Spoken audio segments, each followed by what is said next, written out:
pemberian gelar kepada hakim aktif patut dipertanyakan, apalagi ada konteks yang perlu juga kita garis bawahi.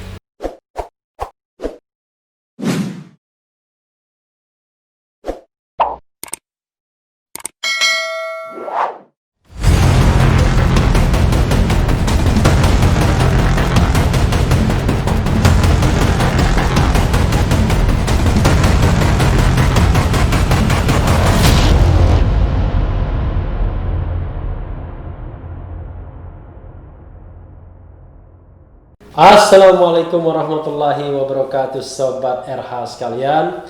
Jumpa lagi kita di channel yang keren ini, Keren Cadas. Nah, sekarang saya tidak bicara mengenai Habib Rizik ya, tapi mau bicara mengenai pemberian gelar atau tanda jasa dari Presiden Jokowi kepada hakim-hakim Mahkamah Konstitusi. Ini menarik ya.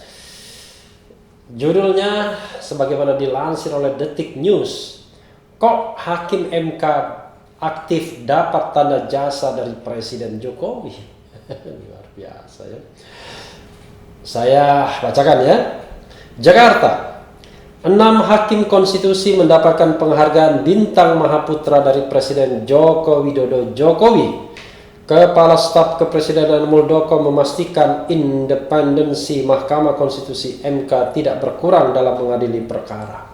Kok yang memastikan Muldoko?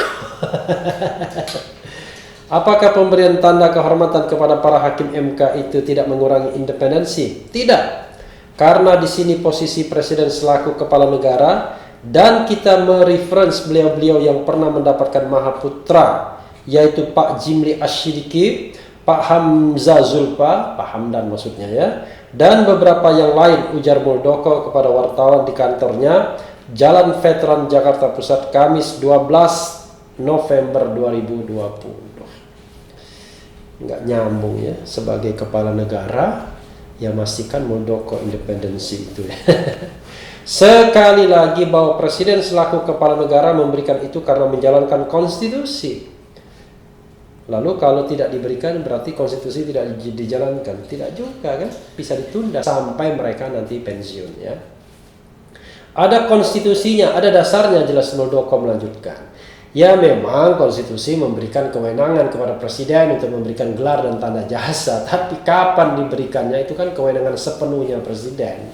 Dan biasanya tentu harusnya diberikan kepada mereka yang sudah pensiun, bukan kepada mereka yang aktif. Muldoko menjelaskan dasar hukum pemberian gelar kehormatan berdasarkan Undang-Undang Dasar 1945 dan Undang-Undang Darurat Nomor 5 Tahun 1959 tentang Tanda Kehormatan Bintang Republik Indonesia. Mereka yang mendapat gelar ini dianggap memberikan jasa terhadap Indonesia. Pemberian tanda kehormatan bintang jasa kepada para hakim Mahkamah Konstitusi begini. Dalam Undang-Undang Dasar 1945 Pasal 15, Presiden memberi gelar tanda jasa dan lain-lain tanda kehormatan, dan itu dijabarkan lagi dalam Undang-Undang Nomor 5 Darurat Tahun 1959 bahwa bintang RI itu diadakan dengan tujuan untuk memberikan penghormatan istimewa kepada mereka yang berjasa sangat luar biasa atas keutuhan, kelangsungan, dan kejayaan NKRI.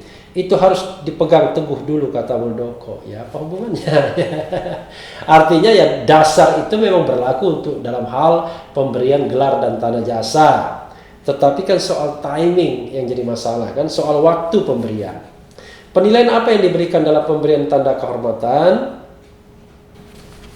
Pemberian tanda jasa maupun gelar pahlawan nasional ini awalnya digodok oleh Dewan Gelar, Tanda Jasa dan Tanda Kehormatan. Muldoko saat ini menjabat sebagai wakil ketua. Muldoko mengatakan ada usulan yang masuk soal pemberian tanda kehormatan bagi hakim MK. Ampun. Ada sebuah prosedur yang berjalan. Saya kebetulan wakilnya Pak Mahfud. Oh, rupanya Pak Mahfud. Luar biasa Pak Mahfud ini ya, berarti. Pak Mahfud selaku ketua Dewan Kehormatan, saya wakilnya. Ada usulan dari lembaga yang bersangkutan dengan berbagai alasan-alasan tertentu. Kemudian pada saat sidang itu kita uji argumentasinya, alasan-alasan itu. Kami dari Dewan menentukan bahwa oh ini berhak mendapatkan, ini tidak berhak mendapatkan, dan seterusnya, ujar Muldoko. Wah, kalau begitu sebenarnya bukan pemikiran Pak Jokowi sebenarnya ya. Pihaknya melihat latar belakang dan lain-lain sebelum menyampaikan rekomendasi ini kepada Presiden Jokowi. Muldoko menegaskan ada mekanisme ketat yang dilakukan. Jadi tim inilah yang menyidangkan atas usulan dan masukan dari berbagai lembaga, termasuk juga yang kemarin menentukan gelar pahlawan. Kita semua melihat latar belakang, alasan-alasan yang disampaikan, baru kita menentukan. Semuanya melalui mekanisme, bukan begitu saja. Ada mekanisme yang menyaring patut atau tidaknya sebutnya. Ya, soalnya timing sekali lagi ya. Seperti diketahui, ada 6 hakim MK yang mendapat tanda kehormatan dari Jokowi. Mereka adalah Arif Hidayat, Bintang Mahaputra Adi Pradana, Anwar Usman, Bintang Mahaputra Adi Pradana, ini tertinggi ya. Aswanto, Bintang Mahaputra Adi Pradana, Wahiduddin Adams, Bintang Mahaputra Utama, Soehartoyo, Bintang Mahaputra Utama, dan Manahan MP Sitompul, Bintang Mahaputra Utama. Penghargaan yang kami terima merupakan buah kerja dan dukungan dari Bapak Sekjen MK beserta staf, Bapak Panitra MK beserta staf, para pejabat struktural dan fungsional MK maupun dukungan seluruh keluarga besar Mahkamah Konstitusi. Ya, memang ini namanya basa-basinya begini ya. Termasuk juga dukungan para yang mulia Hakim Konstitusi. Inilah buah dari kerjasama kita selama ini. Berkah dari kesabaran, kata Ketua MK Anwar Usman sebagaimana dilansir website MK Rabu 11 November. Jadi sobat era sekalian, peristiwa ketatanegaraan tersebut selain ada teksnya tentu ada konteksnya. Sama seperti pemberian bintang jasa kepada Gatot Nurmantio. Ada teksnya tapi juga ada konteksnya. Ya, ada teksnya tapi juga ada tafsirnya. Kalau kita membaca teks, ya dengan mudah kita mengatakan memang itu kewenangan presiden selaku kepala negara.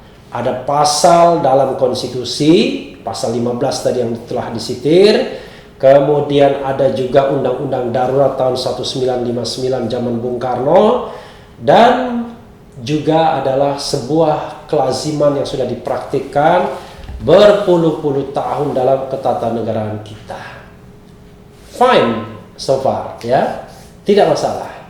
Tapi yang menjadi masalah adalah dalam konteks Gatot Nurmantio, yaitu yang bersangkutan diberikan dengan timing pada Hari Pahlawan.